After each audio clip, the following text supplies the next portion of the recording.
Georganne, what do you say to a Jewish parent or a Muslim parent who performs this surgery for cultural reasons?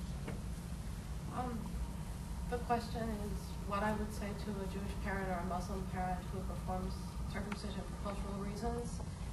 I would say the same thing I would say to any parent, and that is that it is your right to have your religious beliefs, but the child is an autonomous human being, and it's not your right to remove a body part from that child. The child can grow up and practice whatever religion he or she chooses, but we believe that all children must be protected from this violation of their bodily integrity. Could you speak a little bit more to why now? Why now?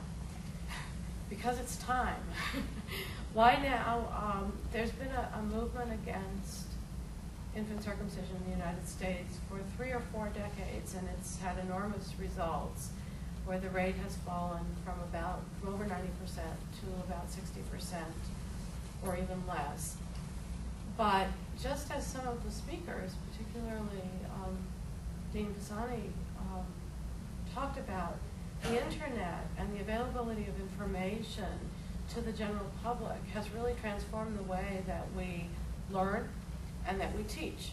And Intact America, which is now a virtual organization as well as an on-the-ground organization, we're a virtual organization, www.intactamerica.org, is part of a trend of electronic communication that's really quite astonishing.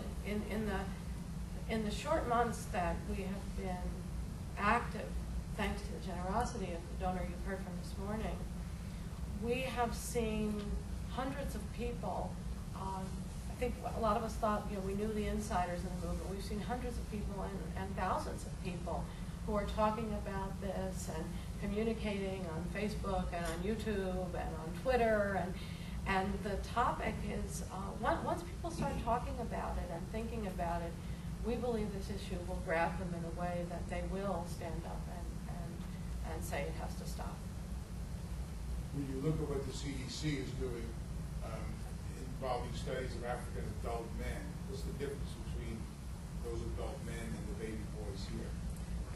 Well, the studies that have been promoted among African adult men, we could discuss them at length another time. I believe personally, as a public health professional and as an attorney, that they have huge methodological flaws. Any studies of sexual behavior are very difficult to carry out with reliability. So we believe they're flawed. But even making an assumption that there is some medical validity about circumcision reducing HIV transmission from women to men in sub-Saharan Africa, where the incidence is very, very, very high, we say that has absolutely nothing to do with newborn baby boys. Newborn baby boys don't have sex. They can't get sexually transmitted diseases. They will have to learn how to practice safe sex anyway, and there is absolutely no reason to cut off a healthy body part from a newborn baby boy based on these studies or anything else that we've heard. One of the biggest arguments is that doctors will say to prospective parents, well, you want your son to look like you. How do you speak to that?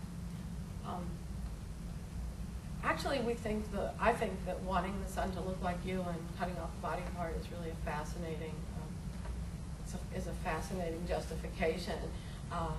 I would imagine many of the fathers of these young babies, have athlete's foot. They certainly have beards. They might have lost a finger or a toe in an accident. They probably have scars, and they certainly have hair where the babies don't have hair. They have different eye color from their babies. People adopt children from all over the world and don't worry that they don't look like them. So to cut off a part of the sexual anatomy to make a baby look like the parent is really almost humorous. I think most men, when responded to in that way, will see that this really isn't a very good justification. The other part of that that's interesting is American men weren't always circumcised.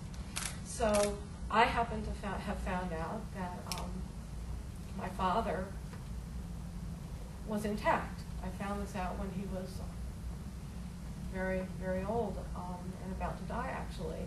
And my brother told me. And that's when my brother found out that my father was intact. And, of course, my brothers were circumcised. So that rationale didn't hold up then. Nobody said you want your sons to look like, you want your son to look like you, because they would have left the sons alone. So these are things that are being trotted out to justify and perpetuate a custom that has taken hold in the last few decades. Georganne, you mentioned that the CDC and the pediatricians are looking at this question. What would you have them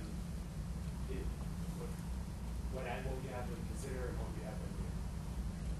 We would have them look at the ethics.